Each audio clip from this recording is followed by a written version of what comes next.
يا مساء الفل. اتنين متجوزين عن حب سنين طويلة وقاعدين في بيت العيلة. أخوه متجوز وساكن فوقيه، وأبوه وأمه ساكنين تحت.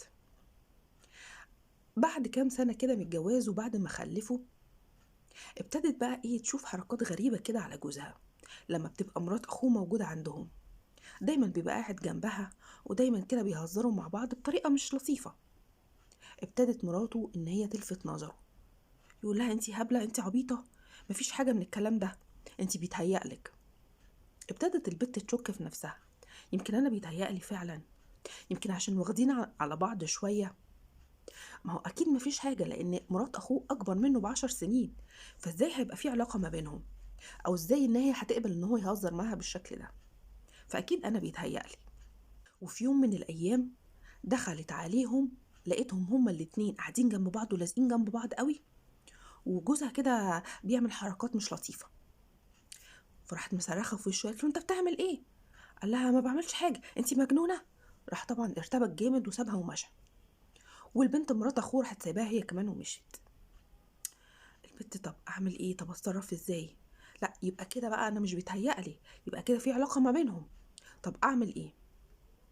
وفي يوم من الايام جوزها قال لها انا نازل اجيب حاجه من تحت، بس هي شكت ان هو طالع فوق عند مرات اخوه. طب تعمل ايه؟ راحت طالعه عند مرات اخوه، بس طبعا بعد وقت كده، بعد نص ساعه ولا ساعه الا ربع، خبطت عليها وقالت لها انا طالعه اشرب معاكي الشاي. طبعا لما هي فتحت لها لقيتها مرتبكه قوي ولابسه هدوم النوم، يعني مش لابسه مثلا جلابيه، لا لابسه بقى حاجات بتاعت الستات دي زي ما انتوا فاهمين. وطبعا لما الست بقى ارتبكت، البنت شكت مليون في المية ان جوزها هو اللي جوه، لان هي كانت شايفه اخوه نازل من شويه. راحت البنت داخله وعملت نفسها ان هي داخله المطبخ تشرب، راحت داخله على طول على اوضه النوم، زقت الباب ودخلت. لقت ايه؟ لقت اللي عمرها ما كانت تتخيله. بالرغم ان هي كانت شاكه ان في حاجه ما بينهم، لكن برضو ما كانتش متخيله ان العلاقه ما بينهم توصل للدرجه دي. دخلت اوضه النوم، لقت جوزها على السرير. البنت كان عندها سرعه بديهه، بسرعه راحت مطلعه التليفون ومصوره جوزها في السرير. راحت طلعت تجري علشان خاطر تنادي على حماها وتقول له، وهي بتجري وقعت على السلم. قعدت تنادي تنادي تنادي، فين وفين لما حماها طلع كان جوزها هوب نط، هرب على طول وطلع فوق السطح، وراح نط على سطح تاني وجري وهرب. لما طلع حماها قالت له ده حصل كذا كذا وانا شفت ابنك في السرير. قال لها لا طبعا انت غلطانه، ابني مستحيل يعمل حاجه زي كده، ومستحيل يخون اخوه. فرحت قالت له لا انت مش مصدقني، طب خد الموبايل اهو. طبعا اديته الموبايل وفيه الفيديو. الراجل شاف الفيديو اتصدم، بس في نفس الوقت مش عارف يعمل ايه، كده الاخوات هيخسروا بعض، كده ممكن اخوه يقتله. فطبعا قال لها لا انتي بيتهيألك، مستحيل يعمل حاجه زي كده، وما تتكلميش وما تفتحيش بقك، ولو اتكلمتي هخليه يطلقك وتمشي من هنا من غير ولا مليم، وتطلعي بالهدوم اللي عليكي وتاخدي ابنك معاكي وملكيش اي حاجه عندنا، يا اما تسكتي خالص وما تفتحيش بقك وتعيشي وانتي ساكته.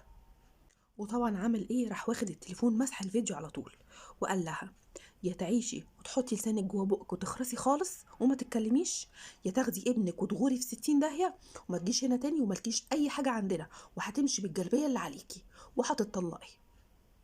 طبعا البنت مش عارفة تعمل ايه، يا ترى تفضحه عند اخوه، ولا تتطلق وتمشي وخلاص، ولا تعيش وتسكت وتحط لسانها جوه بقها زي ما حماها ما قال. بصي بقى يا ست الكل، انت المفروض تكوني واخده قرارك، الموضوع مش محتاج سؤال. انت هتمشي على طول تاخدي ايديلك في سنانك وتروحي عند ابوكي بابنك، احسن ما جوزك ما يعمل فيكي اي حاجه لا قدر الله. هتعملي ايه؟ هتروحي لاي حد بتاع موبايلات، هيرجع لك الفيديو، يكون حد محترف هيرجع لك الفيديو اللي حماكي مسحه، وتبتدي بقى تهدديهم بالفيديو ده، يا تاخدي كل حقوقك كامله، يا اما هتفضحي. وصدقيني كل حقوقك هتاخديها وهتطلقي. ما هو ما ينفعش تمشي وتطلعي بالجلبيه اللي عليكي بعد اللي عملوه فيكي ده كله، وفي الاخر تطلعي من المولد بلا حمص.